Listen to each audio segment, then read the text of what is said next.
आपके एग्जाम को काफी कम समय बचा हुआ है और उसको लेकर विद्यार्थी काफी संशय में है। विशेषकर चाहे न्यू एडमिशन जिन्होंने अभी हाल ही में एडमिशन लिया है, चाहे वे विद्यार्थी हों, चाहे जो कि पूर्व से पढ़ते चले आ रहे हैं वो विद्यार्थी हों, सभी के दिमाग में एक चीज जरूर आ रही होगी। वो सर 25 जून को एग्जाम है और इतना कम समय जो बचा हुआ है, इतने में कैसे क्या तैयारी हो पाएगी। और अभी अपन यहाँ पर हैं, ये सब चीजें पढ़ रहे हैं, है ना। 2 महीने का समय बचा है और उसके साथ साथ एक और टास्क है कि किसी का अभी भी पटवारी का एग्जाम होना बाकी है, शायद किसी का एमपीपीएससी का प्रीलिम्स भी है और सेट परीक्षा भी है। ठीक है, जो कि 4 जून को होनी, तो उसको लेकर के काफी विद्यार्थी परेशान हो रहे बार बार। उनका फोन भी आया, मैसेज भी आया, तो मैंने कहा एक चर्चा उस पर आपसे कर लेनी चाहिए। देखिए, सबसे पहली बात कि आपके पास में जो भी समय है, ठीक है, वो सफिशिएंट है। अब एक बहुत बड़ा प्रश्न है कि सर स्विच क्या करें। स्विच क्या करें का मतलब यहाँ पर ये है कि सर 21 मई, ये क्या है, एमपीपीएससी प्री, ये वाला है 2022 वाला। 4 जून, ये है आपका सेट का एग्जाम, ठीक। और उसके बाद में 25 जून, ये है आपका असिस्टेंट रजिस्ट्रार का एग्जाम। तो ये मोटे तौर पर ये 3 चीजें आ रही हैं और इसके कारण काफी डिप्रेशन भी बच्चों को आ रहा है, काफी तनाव में भी हैं और संशय में भी हैं कि सर क्या फोकस करें, तीनों में से क्या किसी एक को फोकस कर लें, तीनों को लेकर के चलें। ठीक, आप में से कई विद्यार्थी ऐसे भी होंगे जिनका शायद इनमें से कोई 2 एग्जाम ही हो, किसी का एक ही हो, ऐसा भी हो सकता है। मैं ये कहना चाहता हूँ यहाँ पर इस चीज के माध्यम से, सबसे पहली बात, आपने अभी अभी एडमिशन लिया है हमारे पास में, अभी आप तैयारी चालू कर रहे हैं, बिल्कुल बिगिनर हैं, तैयारी आपने कब से, अभी शुरू की है। तो लग रहा होगा कि 2 महीने में कैसे क्या तैयार होगा, 2 माह, कौन सा एग्जाम, एआर वाला। एमपीपीएससी तो 1 माह बचे हैं, हो भी पाएगा कि नहीं। कई तो अभी एडमिशन लेने की प्रक्रिया में है, उनका एक अलग ही सिनेरियो, सर लेना भी चाहिए कि नहीं, या अपने स्तर पे कर लें। देखिए, मैं यहाँ पर यह कहना चाहता हूँ कि कोई भी विद्यार्थी हो, कोई भी व्यक्ति हो, परीक्षा सबको डराती है और जैसे जैसे वो पास आने लगती है वो सबको डराती ही है। आप कितने ही ज्ञानी होते, महाज्ञानी होते, तब भी परीक्षा आपको डराती ही। अर्थात आप नए होते कि आप अब तैयारी शुरू करेंगे, अब सोच रहे सर एडमिशन लेने का करना चाहिए कि नहीं, डर लग रहा है, ऐसा ना हो फीस बर्बाद हो जाए, या हो भी पाएगी कि नहीं हो पाएगी, बहुत सारे पहलू लग रहे हैं। तो भी आपको जितना डर लग रहा है ना, आप आज से 4 महीने पहले एडमिशन लिए होते, 4 महीने पहले से ही तैयारी कर रहे होते, तब भी आपको इतना ही डर लग रहा होता। मैं आपको ये कहना चाहता हूँ, इवन आपने इसके पहले 4 साल 5 साल पहले से तैयारी कर रहे हैं, 10 साल से तैयारी कर रहे हैं, और एग्जाम पास में आ रहा है, तो भी इतना ही डर लगता। और ये सबका बता रहा हूँ, जिन विद्यार्थियों ने पिछली बार असिस्टेंट रजिस्ट्रार का इंटरव्यू तक दिया है, 1 नंबर से बाहर हुए हैं, कोई 2 नंबर से बाहर हुए हैं, जिनने अभी पीएससी मेंस दिया, उन सबके बारे में बता रहा हूँ, उनका भी यही कहना है कि सर डर लग रहा है। तो कई तो बिल्कुल बिगिनर है जिनका पहला एग्जाम है, और कई कौन से हैं जो पहले भी दे चुके हैं। दोनों में कॉमन बात क्या है कि डर लग रहा है साहब। डर लगेगा, स्वाभाविक बात है, अच्छी बात है, बस उस पर नियंत्रण रखना थोड़ी सा, ठीक, उस पर थोड़ी सा नियंत्रण रखने का प्रयास करना कि साहब कंट्रोल आपके हाथ से ना खो जाए, अनियंत्रित ना हो जाए। ये सबसे पहली प्राथमिकता आपकी होनी चाहिए। हड़बड़ाएं नहीं आप, ये सबसे पहली प्राथमिकता आपकी होनी चाहिए। 2 महीने का समय मिला है, बहुत होता है साहब। 2 महीने में अपन एग्जाम आराम से क्वालिफाई कर लेंगे, 2 माह में आप पढ़ लेंगे, कोई बहुत बड़ी चीज नहीं है। जिन विद्यार्थियों को देखिए सिलेक्शन लेना है, ठीक, और जो केवल ट्राई कर रहे हैं, हालांकि इनको भी लेना ही है, ये कौन से हैं, सिलेक्शन लेना ही है। 2 ही प्रकार के विद्यार्थी होते हैं। टाइप नंबर 1, टाइप नंबर 2 की देखते हैं, जैसा हो जाएगा करेंगे। अब क्या है, आप इस दो में से ग्रुप चुन लो, आपको किस में आना है, आपकी तैयारी अच्छी हो जाएगी। किसी भी एक ग्रुप को आप चुन लें और जैसा आप सोचेंगे वैसे बन जाएंगे। जो आप सोचेंगे ना बिल्कुल वही बन जाने वाली स्थिति है। आप सोचेंगे नहीं, बस ट्राई कर रहे हैं, देखते हो गया तो हो गया, नहीं तो वाकई में नहीं होगा। तो यदि आप सोच रहे हैं कि सर सिलेक्शन लेना ही है और सिलेक्शन लेकर ही रहेंगे, तो डेफिनेटली आप इस लिस्ट में शामिल होने वाले हैं। क्लियर। अब इसमें एक सबसे बड़ी चीज जो है वो यह होती है कि मार्गदर्शन क्या हो जाती है। मार्गदर्शन देखिए, यूनिट नंबर 1 टोटल आपको, यहां पर विशेषकर मैं बात करूं पार्ट बी को लेकर, है ना, पार्ट बी को लेकर के बात करूं। पार्ट बी में टोटल आपको 10 यूनिट्स दी हुई हैं साहब जी। सबसे खास जो इसमें यूनिट है वो की पॉइंट है यूनिट नंबर 1। ये काफी प्रासंगिक है अपने आप में, कई यूनिटें इससे जुड़ी हुई हैं। इनको आप पढ़ रहे हैं बहुत अच्छे से, तो आप ये मान के चलिए कि आप एक साथ 3-3 यूनिट पढ़ रहे हैं, 3-3 4-4। तो कई लोग ये सोच रहे हैं सर अभी तो हमने शुरुआत ही की, हम तो यूनिट 1 पर चल रहे हैं, कैसे क्या होगा। तो हो जाएगा, आप अभी जो पढ़ रहे हैं ना उसको बहुत अच्छे से पढ़ लो, यूनिट नंबर 1 से ही स्टार्ट करो। स्ट्रेटेजिकल जो इंपॉर्टेंस है वो हमेशा बना रहेगा। जिसने कदम उठाने में और कदम रखने में देर कर दी या गलती कर दी, वो हमेशा पछताते ही पछताते हैं, इस बात को समझिए। तो देर ना करें, तैयारी लग के करें, हड़बड़ाएं नहीं, डरे नहीं, घबराएं नहीं। अभी मन नहीं लग रहा है कईयों को, कई लोग पहले से ही हथियार डाल चुके हैं, सरेंडर कर चुके हैं, कई अभी करने वाले हैं 10 दिन 12 दिन 15 दिन इस दौरान में, कि साहब कैसे तैयार करेंगे। पार्ट बी इतना बड़ा है, पार्ट ए तो फिर भी अपना तैयार है, जबकि मैंने पहले ही कहा हुआ कि साहब जी पार्ट बी हो चाहे ए हो, उससे कोई लेना देना नहीं है, दोनों ही सिलेक्शन में भूमिका निभाएंगे, चाहे वो ए हो अथवा बी हो। जिन विद्यार्थियों का पीएससी पूर्व में अनुभव रहा है वो भी सतर्क रहे इस बात को लेकर, जो मैं बार बार कह रहा हूँ। जैसा मैं बता रहा हूँ आप उस टाइप से पढ़िए, सिलेक्शन आप उठा लेंगे। हल्के में आपने जहां लिया वही शत्रु चकमा दे जाएगा, भले ही आप कितनी बड़े खरगोश क्यों ना हो। दौड़ने के मामले में कोई भी कछुआ आपको पीछे छोड़ देगा, याद रखना। ओवर कॉन्फिडेंस खतरनाक होता है। पार्ट बी को लेकर के जो मैं आपसे कह रहा हूं और बाकी सारी चीजों को लेकर भी, जो तरीके आपको बताए जा रहे हैं, जो क्लास में पढ़ाया जा रहा है, आप वो पढ़िए। जो नोट्स में आपको दिया सबसे पहले आप वो पढ़िए। बिल्कुल फैलाइए मत कि सर ये भी ये भी ये भी। ठीक, अभी भी क्लास में आप कंटिन्यू नहीं है, जुड़े नहीं है, तो बिल्कुल जुड़ जाइए। कई लोग बाद में जो रिकॉर्डेड वीडियोस देखते हैं उनका भी कोई सही मुझे फीडबैक मिल नहीं पाता, जैसे मैं देखता हूँ कुछ का आता है कुछ का नहीं भी आता। उनसे भी कह रहा हूँ कि साहब अब अलर्ट हो जाओ, अब जाग जाओ, मैं यह कहना चाहता हूँ। अब कंटिन्यू हो जाओ। अभी भी अगर आपने डिले किया तो फिर बड़ी समस्या वाली बात होने वाली है। ठीक, और रही बात डिले, डिले यानी कि देर, इसके बारे में हमेशा ध्यान रखें। जब जागे तब सवेरा, पॉइंट नंबर 1। लेकिन उसके साथ साथ देर से लिया गया जो निर्णय होता है, चाहे क्लास ज्वाइन करने का, पढ़ने का, कब से पढ़ने बैठे, बोले सर हम तो 15 दिन बाद सोच रहे हैं, 1 महीने बाद एग्जाम के 15 दिन पहले का सोच रहे हैं, देर आप कर देंगे तो दिक्कत हो जाएगी। किसी के लिए 2 महीने बहुत है, किसी के लिए 45 दिन भी बहुत है, किसी के लिए 30 दिन भी बहुत है। डिपेंड करता है कि साहब आपके पास में कितना टाइम 24 आवर्स में, इस बात को आप समझिए। वो आपका पहलू है, वो आप उस पर विचार करिए, आपका मूल्यांकन अलग ही आएगा, उसको ध्यान में रख के आप तैयारी करिए। आप बाकी लोगों के अकॉर्डिंग मत देखिए कि वो कर लेगा 1 महीने में, वो कर लेगी 2 महीने में, वो तो कह रहे थे 3 महीने में हो पाएगा, हमारे तो मात्र 2 महीने बचे, हम कैसे करेंगे। उनके पास में हो सकता है 4 ही घंटे होंगे दिन भर में, हो सकता है आपके पास में 5 घंटे हो, 6 घंटे हो सकता है आप पढ़ने में फास्ट हो सकता है आपका पहले से नॉलेज जो है थोड़ी बहुत तैयार हो सकता है आप जल्दी चीजों को ग्रैस्प कर पा रहे हो। बहुत सारे आधार होते हैं। जैसे मेरा पहलू पूछा जाए तो इसको क्वालिफाई करने के लिए मेरे हिसाब से 1 महीने बहुत है। 1 महीने बहुत होता है, आराम से 1 महीने पूरा पढ़ा जा सकता है, पढ़ लेंगे और साहब इतना स्कोर आप कर लेंगे, सिलेक्शन हो जाएगा। ठीक, क्यों, क्योंकि फिर अपन दिन रात उसमें डूब के पढ़ेंगे उसको, साहब रंगमय हो जाएंगे साहब। सबका अलग अलग, किसी के पास इतना समय नहीं है, किसी के पास में अवकाश नहीं है, हॉलीडे नहीं है, जॉब पर है, हाउस वाइफ इत्यादि है, हो सकता है उसके लिए 2 महीने चाहिए, सब अलग अलग है। और कुछ चीजों से आपको समझौता करना पड़ेगा कि अब बाकी जगह से आपको टाइम अपना काटना पड़ेगा।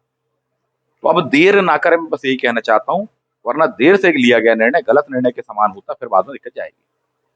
कवर अप करने में फिर दिक्कत होगी।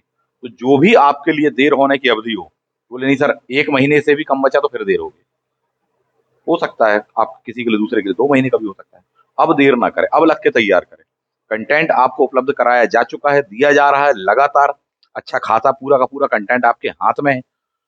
जो आपको बताया गया सिर्फ आपको वही पढ़ना है, उसको ही तैयार रखना है। इस बात को आप समझिए। पार्ट बी और पार्ट ए दोनों पर ही नजर रखना है आपको। ऐसा नहीं है कि केवल एक पर ही नजर रखना है। सब कुछ इसमें दिया हुआ था, इतना शानदार आपके हाथ में है, ये पूरा का पूरा है। नया वाला कंटेंट है ये, है ना, ये नया वाला है, इसको पढ़ो, सबसे बेस्ट है ये साहब। पूरा अपडेट है, आज से 4 दिन पहले तक का करंट अफेयर से लेके सारी चीजें अपडेट की गई हैं।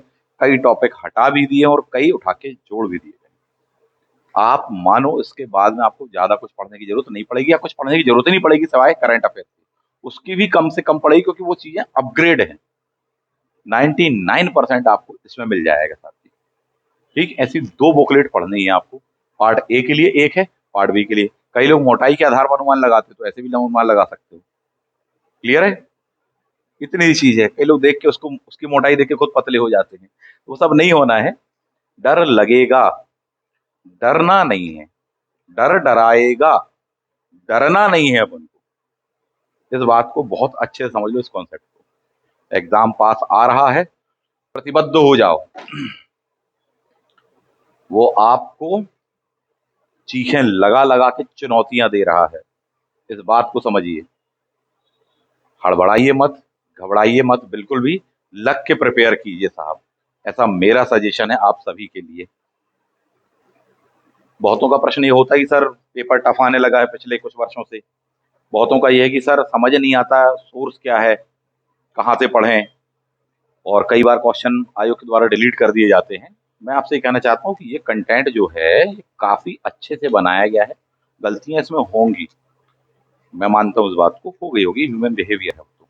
और उसके बावजूद भी 1% अगर गलतियां मुझसे हो भी गई, उसके बावजूद 99 के लिए मैं कह रहा हूँ कि बहुत अच्छा है, और इससे अच्छा कंटेंट नहीं मिलेगा। ना हो परेशान आप कहीं। एक बार जिसने इसको पढ़ लिया ना, वो फिर बाजार में उपलब्ध चीजें उठाएगा भी और मांगेगा भी नहीं। अभी तो मांग मांग के परेशान है, मिल नहीं रहा है। और इसके बाद में फिर आप खुद कहोगे सर सफिशिएंट है, मोर देन सफिशिएंट वाली स्थिति पर आप आ जाओगे। कंटेंट अपने पास में हाथ में ये है, सबसे पहली बात। और दूसरी बात, जो कि आपने कहा, पूरा का पूरा डेटा अपने पास में काफी अथेंटिक है। लोगों के पास में तो कंटेंट तक अवेलेबल नहीं है, आपके पास में तो कम से कम कंटेंट है, क्लासेस हैं, उस तरीके से तैयारी। आप ऑलरेडी लीड पर हैं कंपैरेटिवली, क्योंकि आप अकेले नहीं हैं, आप दुकेले हैं। आप दुकेले हैं, इसका मतलब ये है कि बाकी कोई अगर तैयारी कर रहा है तो वो खुद के स्तर पर कर रहा है। उस व्यक्ति को तैयारी करते 5 साल हो गया, 7 साल हो गया, 10 साल हो गया, 1 साल हो गया, जो भी है। पीएससी में एक से एक घाघ होते हैं, 10-10 साल पता नहीं चलते साहब। आए थे तो मूछें नहीं आ रही थी, अब दाढ़ी सफेद हो गई वाली स्थिति होती है। क्या करें, आप यहाँ पर डबल है।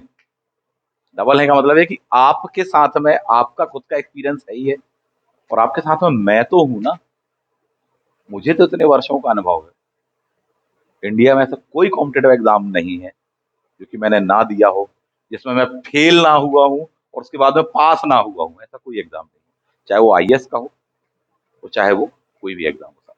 ठीक है, तो वो अनुभव आपको मिल जाएगा। तो हर किसी के साथ में होता है ये। हर कोई सीख कर नहीं आता, पैदा नहीं होता है।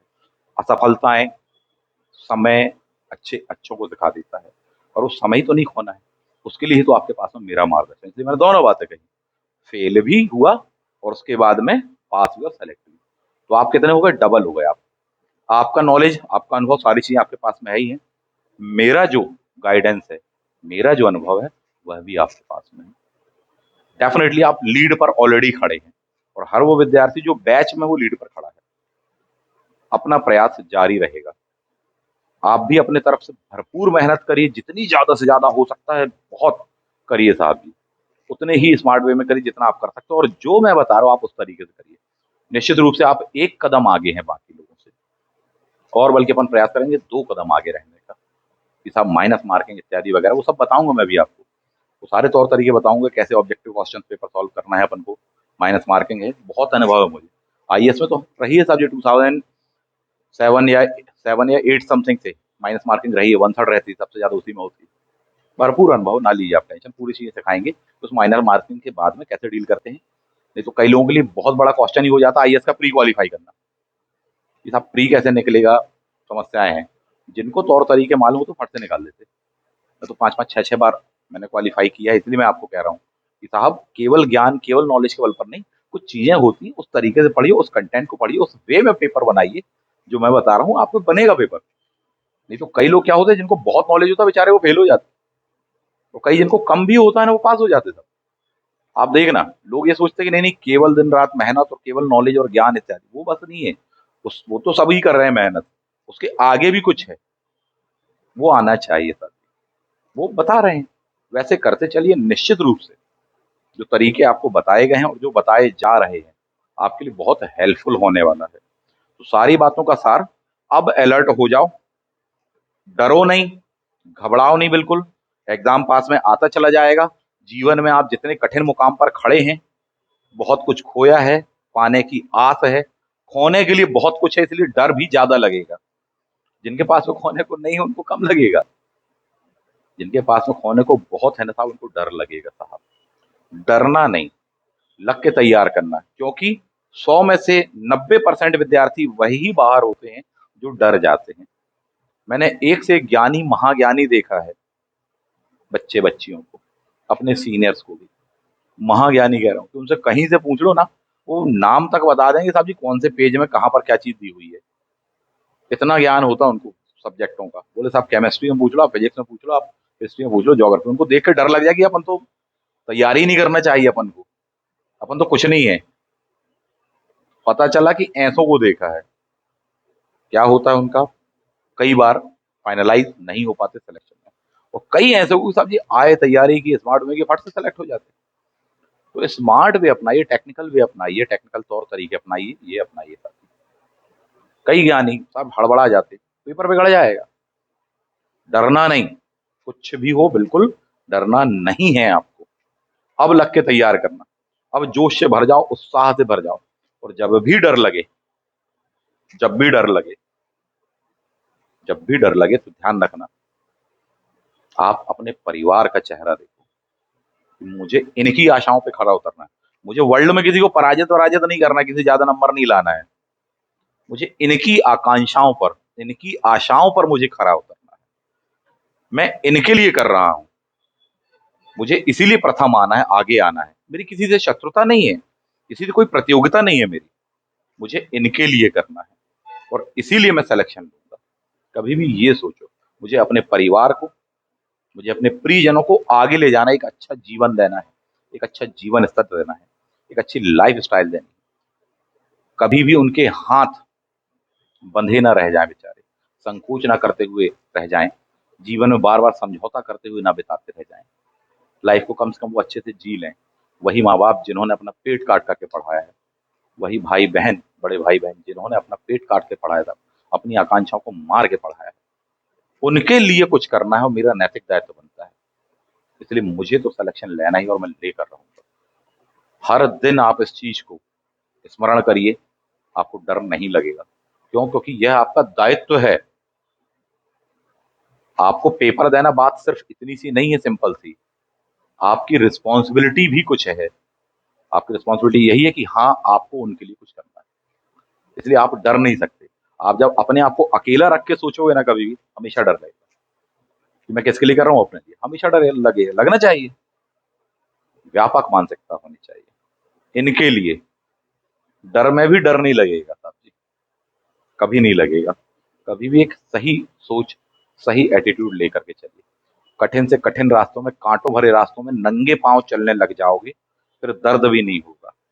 क्यों? क्योंकि आप अपने लिए नहीं, किसके लिए, उन प्रिय जनों के लिए कर रहे हैं। यह तरीका अपनाइए, मैं ये कह रहा हूं। और अब बार बार आपके चरित्र को, आपके स्वाभिमान को परीक्षा ललकारेगी। एग्जाम होगा 25 जून को, पर वास्तविक एग्जाम अब आपका हर दिन होना है। और जो डर गया, समझ लो वो गया, एग्जाम के बाहर गया। डरना नहीं, अडिग रहना, खड़े रहना, सामना करना, भागना नहीं पीठ दिखाकर, भागना नहीं। कायरों का कभी भी सम्मान नहीं किया गया हजारों वर्षों के ज्ञात इतिहास में। कायरों का कभी सम्मान नहीं किया गया, भले ही वो जिंदा बच गए हों, जीवित रहे हों। बहादुरों का सदैव सम्मान किया गया, चाहे वो 22-23 साल की उम्र में फांसी चढ़ गए हों हंसते हंसते, और चाहे वो छाती सामने करके खड़े रहे हों, भले ही अपना जीवन दे दिया, पर उनका सदैव सम्मान किया जाता है। कायरों को कभी कोई सम्मान नहीं देता, कभी कोई माफ नहीं करता। अब वो आपके स्वाभिमान को पुकार रहा है, ललकार रहा है एकदम। इस बात को समझो, डरना नहीं, कायरता नहीं, वहां साहस और विश्वास से उसका सामना करना। क्लियर है? मेरा यही मैसेज है। 90% विद्यार्थी आत्मविश्वास खो देंगे एग्जाम के जैसे जैसे दिन पास आएंगे। आप तैयारी कर रहे हैं, वो भी कर रहे हैं, दोनों कॉमन हो आप लोग, लेकिन 90% विद्यार्थी क्या है, आत्मविश्वास खोने लग जाते हैं। उसे मत खोना, डटे रहना, और जो तरीके बता रहा हूं ना, उनको फॉलो करते रहना, निश्चित रूप से आप सिलेक्शन उठाएंगे। क्लियर बात है? किसी का और भी कोई डाउट हो, किसी को कुछ प्रश्न पूछना हो तो आप पूछ सकते हैं।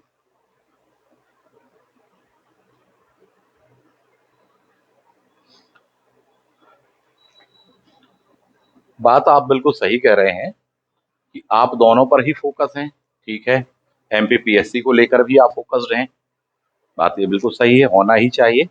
और एआर को लेकर के भी आप हैं। मैं इस मामले में कई प्रश्नों को झेल चुका हूं। कई विद्यार्थी कह रहे हैं और बोले सर स्विच, तो मैंने सबसे पहले कहा था वो यही था मुद्दा, कि सर स्विच तो नहीं करना किसी को। तो पहली बात, बिल्कुल नहीं करना है, नो स्विच।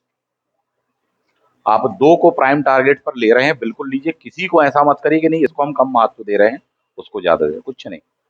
जिस व्यक्ति को फेल होना है, जो ट्राई कर रहे हैं इत्यादि वगैरह, तो देखो कई ऐसे होंगे जो 3 के 3 एग्जाम में बेचारे फेल हो जाएंगे। क्या करोगे? नहीं है तैयारी या नहीं जानते हैं फंडा की साहब कैसे क्वालिफाई करते। और कई विद्यार्थी आप देखना, उस बंदे का ये वाला एग्जाम भी क्वालिफाई होगा या होगी, उसका ये भी क्वालिफाई होगा, और उसका ये भी क्वालिफाई हुआ, यानी कहने का अच्छा उसके तीनों निकलेंगे। आप ये बात बहुत अच्छे से जान लीजिए कि कई ऐसे लोग हैं जो इतने प्रतिबद्ध हैं कि वो तीनों को टारगेट करेंगे और तीनों ही निकालेंगे वो एग्जाम। आप सिर्फ यही सोचिए, आप तीनों को टारगेट करिए और तीनों एग्जाम आपके क्वालिफाई होंगे। आप दो को टारगेट कर रहे हैं ना, दोनों ही एग्जाम क्वालिफाई होंगे, कोई फर्क नहीं पड़ेगा। जिसको पास होना है, जिसको सेलेक्ट होना, तो उसको तो होना ही है। उसके साथ में ईश्वर, उसको दुनिया की कोई बुरी से बुरी ताकत नहीं रोक सकती। सच बात तो ये है। तो निश्चित रूप से आपका होगा उसमें। और जो आप इसके लिए पढ़ेंगे वो आपको यहां पर भी तो काम आएगा ना। फर्स्ट राउंड आप गो थ्रू हो जाएंगे, यहां पर भी काम आएगा। चाहे जीएस वाला सेक्शन हो, पार्ट ए वाले में काम आएगा ना। और उसके बाद में कम से कम इतना तो रहेगा कि इसके पार्ट ए को लेकर हम काफी आशान्वित हो जाएंगे, आश्वस्त हो जाएंगे कि हाँ पूरा का पूरा एक बार पढ़ लिया है। कुछ और जो कमी बाकी रही वो एग्जाम में अपने सामने है कि साहब ये सेक्शन भी तैयार करना है। एक पैटर्न भी पता चला कि अच्छा मई में हुआ है, 21 मई को जो एमपीपीएससी का फ्री, उसमें पैटर्न में थोड़ी सा बदलाव ये है, तो क्यों ना उस चीज को ध्यान में रखते हुए 25 जून के लिए भी अपन ऐसे कुछ प्रिपेयर कर लें। बहुत कुछ सीखने को मिलेगा आप लोगों को, समझिए इस बात को। तो दोनों टारगेट में लेकर के चलिए, कोई इशू नहीं है, बल्कि हम तो कह रहे कोई तीसरा भी है तो वो भी लेके चल सकते हैं। हाँ ये जरूर है कि आपको अपना टाइम डिवाइड करना पड़ेगा, उस तरीके से बांटिए। ज्यादा से ज्यादा समय जो आपके पास, मान लीजिए दो तीन को आप टारगेट तीनों को लेकर चल रहे हैं, तो ऑप्शनल सब्जेक्ट को इसमें लेकर के चलो। थोड़ी सा टाइम, 1 घंटे 2 घंटे, 2-3 घंटे, 2 घंटे आप इसको लेकर के चलिए, 2 से 3 घंटे, और 2-3 घंटे आप इसको लेकर के चलिए। 21 मई को जैसे ही आप इससे फ्री हो जाएंगे तो उसके बाद अपनी एनर्जी पूरी अपन उड़ेल देंगे इन दो पर। और फिर जैसे ही 4 जून को फ्री हो जाएंगे तो आप अपनी एनर्जी कहाँ उड़ेल देना इस पर। 25 जून को एग्जाम है, 4 जून को हो चुका होगा सेट का एग्जाम। उसके बाद दिन रात डूब के पढ़ेंगे ना साहब जी। हम तो पढ़ाएंगे, आपको रिवीजन कराएंगे। बैच भले ही ये वाला 31 मई में खत्म हो जाने वाला हो, पर ये खत्म नहीं होगा बैच में, आपको बता दूं।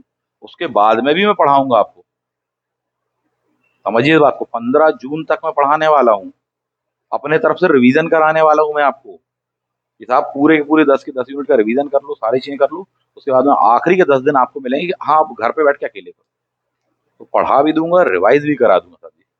15 जून तक की ये स्थिति रहेगी, और आप खुद आश्वस्त हो जाओगे, विश्वास हो जाओगे, बोले नहीं सर बन रहा है, अपन तो सारी चीजें हो जाएंगी। तो ये अपना होने वाला है। क्लास में अपन और टाइम बढ़ाने वाले हैं, एनर्जी बढ़ाने वाले हैं। अभी अपन ने कम यूनिट पढ़ी है, 1 से 2 यूनिट तो पढ़ी है, अभी तो बाकी है साहब जी, 8 यूनिट बाकी, बल्कि 9 यूनिट बाकी है।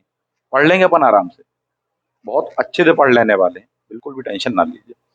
अभी और भी कई चीजें मैं आपको उसमें करवाने वाला हूँ, करेंगे अपन, निश्चित रूप से आप उस एग्जाम को क्वालिफाई करेंगे। और जो भी विद्यार्थी सही तरीके से, सही डायरेक्शन में, सही गाइडेंस में, सही मार्गदर्शन में रह करके सही तरीके से मेहनत करेगा, वो एग्जाम निकाल लेगा। सच बात तो ये है, और हर बार वही विद्यार्थी निकालते हैं। मई में टेस्ट सीरीज हम आपकी लॉन्च कर देंगे, ऑब्जेक्टिव पेपर्स भी आपको मिल जाएंगे, भरपूर मिल जाएंगे आपको वो हमारे पास में। इसी की बात करूं, पार्ट बी के बारे में बात कर रहा हूँ। पार्ट ए के ही मिल जाएंगे, गुणवत्ता परक मिल जाएंगे। जो आपका नए पैटर्न पर एग्जाम होना है ना, वो वाले देंगे आपको, क्यों टेंशन ले रहे। 15 मई से टेस्ट सीरीज स्टार्ट करने वाला हूँ, दोनों। 15 मई से टेस्ट सीरीज स्टार्ट होने वाली साहब जी, हर 2 दिन के गैप में एक पेपर होना है आपका, यानी एक दिन का हॉलीडे, फिर आपका टेस्ट, फिर हॉलीडे, फिर टेस्ट, फिर हॉलीडे, फिर टेस्ट। भरपूर प्रैक्टिस करिए ना, 15 टेस्ट होंगे, 30 डेज में हो जाएंगे, 15 जून तक आपका कंप्लीट हो चुका होगा।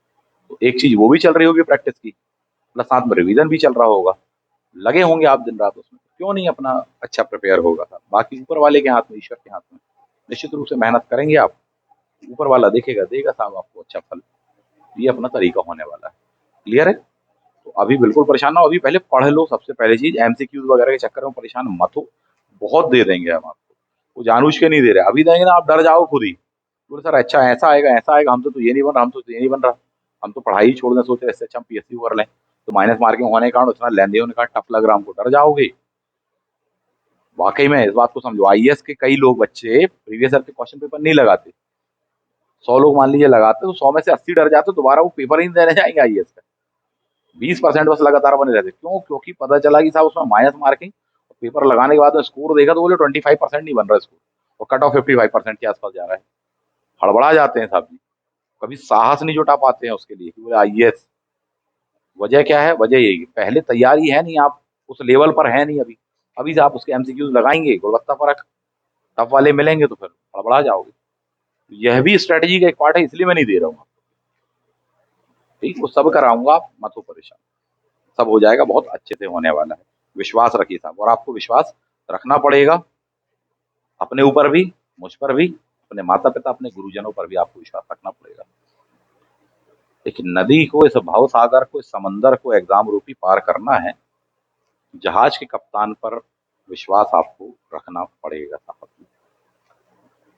व्यक्ति को चुनने के पहले आपको पूरा परख लेना चाहिए, विश्वास करने लायक है भी कि नहीं है, सही है कि नहीं, वो पूरा परख लो। लेकिन एक बार फिर अपन ने उसको परख लिया, 2 दिन में, 4 दिन में, 10 दिन में, 15 दिन में, 50 दिन में, उसके बाद में यदि विश्वास कर रहे हैं, तो फिर संशय नहीं होना चाहिए उस पूरी पूरी सफर यात्रा, उस संघर्ष के दौरान में। तभी प्रयास ये होना चाहिए। क्लियर बात है? और भी कोई प्रश्न कुछ पूछना चाहते हो तो पूछ सकते हैं। तो लास्ट में कंक्लूजन मेरा यही है, आपके सभी प्रश्नों के उत्तर देने के बाद में डटे रहो, सामना करना ही है, भागना नहीं, अपन कायर नहीं है।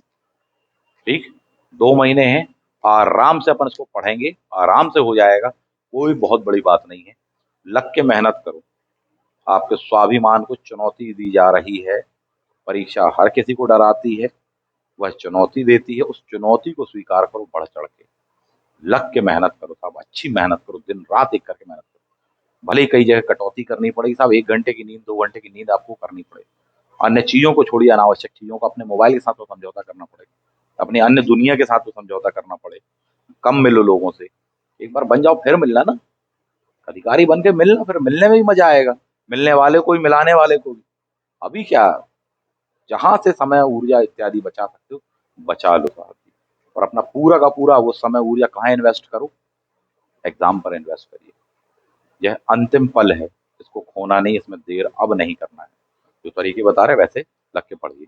ठीक है, सभी को यही मैं संदेश देना चाहता था, और यही आप सभी लोगों के लिए शुभकामनाएं हैं। लग के मेहनत करिएगा,